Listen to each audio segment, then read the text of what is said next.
لا إله إلا الله محمد رسول الله. Assalamualaikum warahmatullahi wabarakatuh.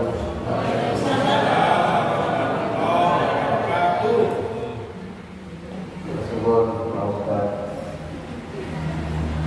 Alhamdulillah. Alhamdulillahirabbil alamin.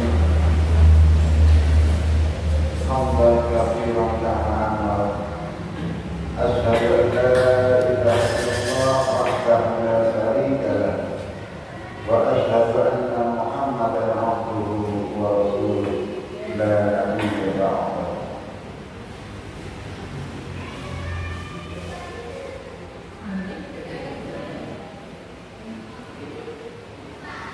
Alladzi warada 'ala sholati wa 'ala siyam wa amarna zakata wal fitri tu'minu bil masajid. Asyhadu an la ilaha illallah wahdahu la syarika lah. Wa asyhadu anna Muhammadan abduhu wa rasuluhu Allahumma sholli ala sayyidina Muhammadin wa ala alihi wa ashabihi wa tabi'in wa man tabi'ahu bi ihsanin ila yaumiddin. La haula wa la quwwata illa billahil aliyyil azim. Usikum wa nafsi bi taqwallah faqad fazal muttaqun. A'udzu billahi minash shaitanir rajim. Bismillahirrahmanirrahim. Ya ayyuhalladzina amanu kutiba 'alaikumus shiyam kama kutiba 'alal ladzina min qablikum la'allakum tattaqun. Shadaqallahul 'azim.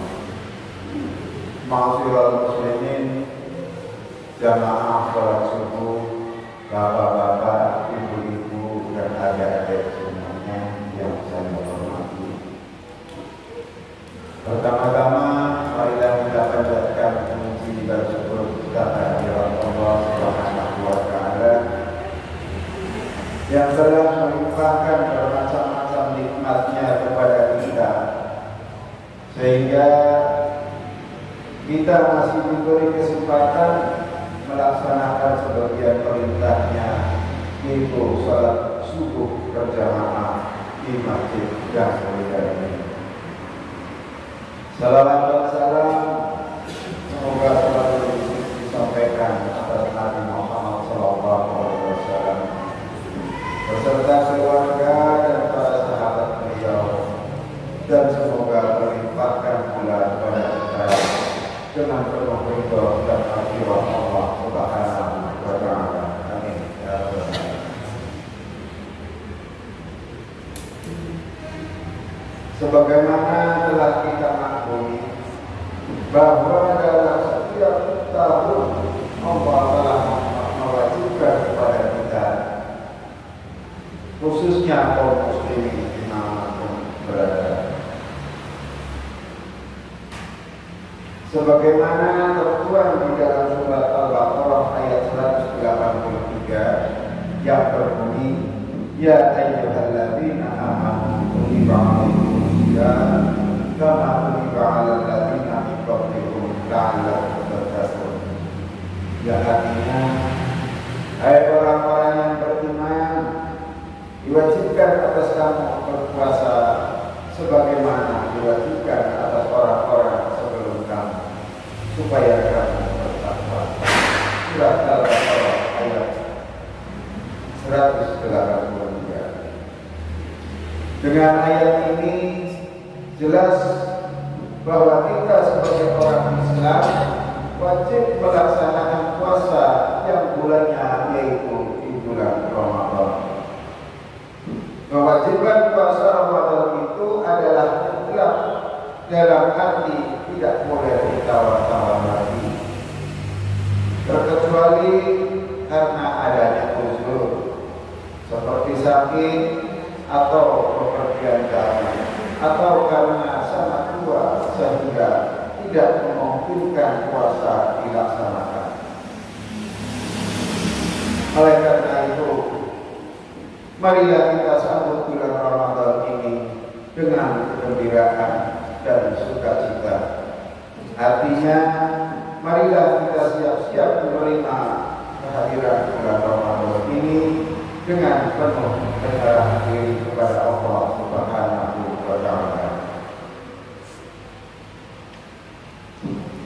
Dalam menjalankan perintahnya ini, dan semoga Allah selalu memberikan berkahnya kepada kita.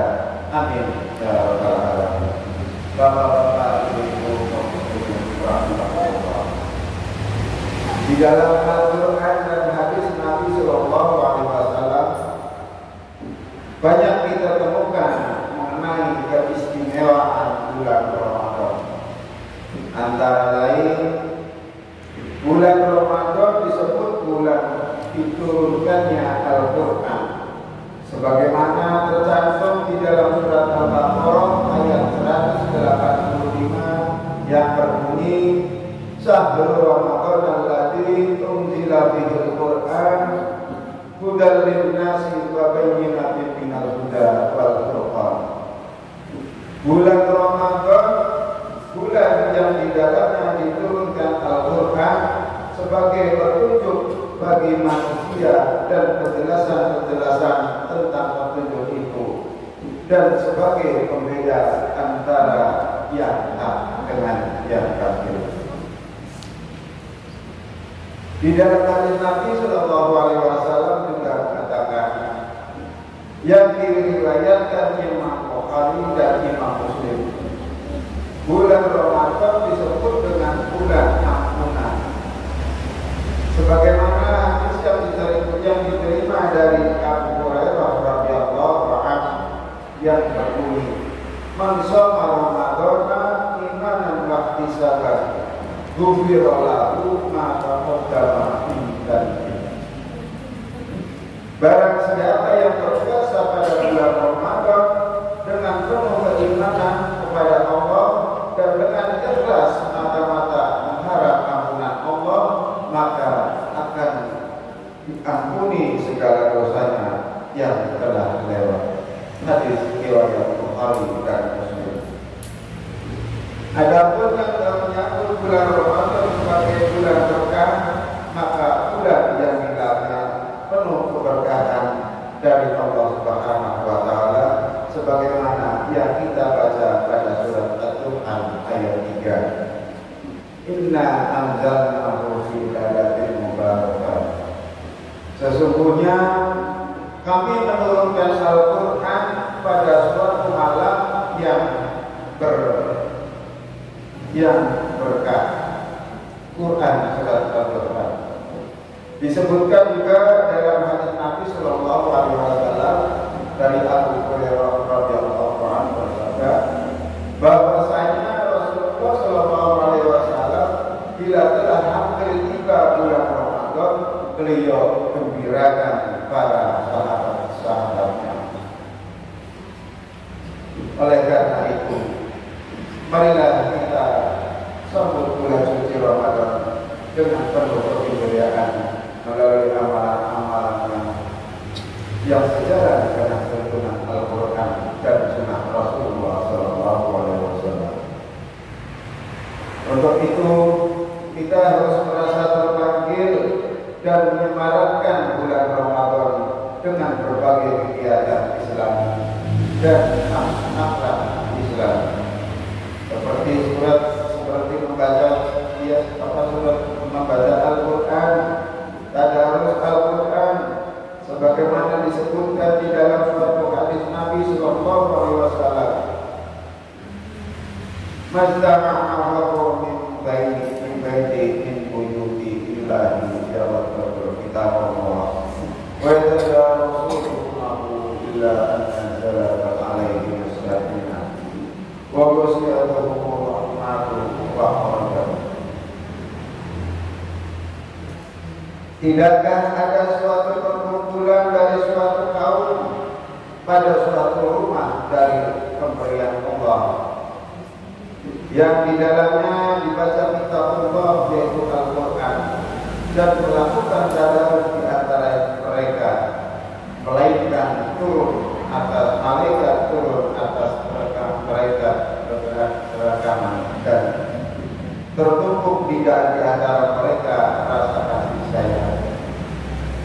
sedangkan para malaikat berada di sekeliling mereka dan Allah menyebut-nyebut mereka mengenai masalah balasan dan pahala yang akan diterima dari sisinya.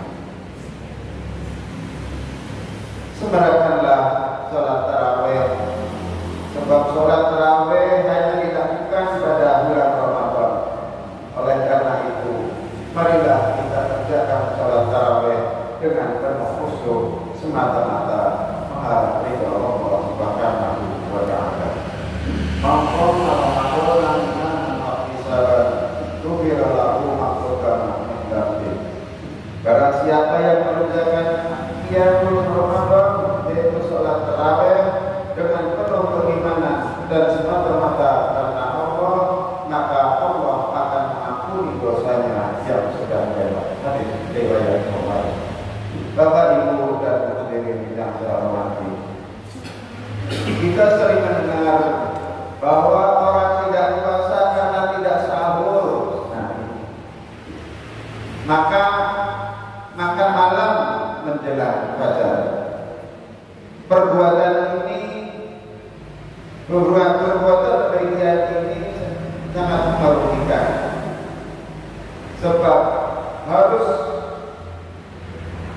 sebab sahur bukanlah syarat orang yang berpuasa, melainkan merupakan perbuatan sunnah yang dianjurkan oleh Rasulullah SAW. Oleh karena itu, orang yang tidak sahur maka wajib baginya puasa keesokan harinya. Merupakan suatu perbuatan terpuji apabila kita memberi sedekah terhadap orang yang berpuasa. Sedekah tersebut dilaksanakan dengan cara mengajak orang berbuka di rumahnya atau memberi makan untuk berbuka, sebagaimana dianjurkan oleh Rasulullah SAW dalam suatu hadis beliau. Qala Rasulullah SAW, man fatara sha'iman kana lahu mithlu ajrihi ghayra annahu la yanqusu min ajri sha'imin. Barang siapa yang memberi makan atau berbuka puasa orang yang berpuasa, maka ia berhak mendapatkan pahala seperti orang yang berpuasa itu. Tidak mengurangi sedikit pun pahala atas orang yang diberi makan tersebut. Orang yang memberi makan kepada orang yang berpuasa itu, ia pun harus berpuasa, sebab tidak sah sedekahnya orang yang tidak berpuasa karena ingkar atas ajaran Allah Subhanahu wa Ta'ala. Mudah-mudahan Allah Subhanahu wa Ta'ala selalu memberikan petunjuknya kepada kita agar yang diberikan, dan semua amal ibadah kita diterima oleh Allah Subhanahu wa Ta'ala. Amin ya rabbal alamin. Mungkin itu saja yang dapat kami sampaikan. Kurang lebihnya mohon maaf. Billahi taufiq wal hidayah. Wassalamu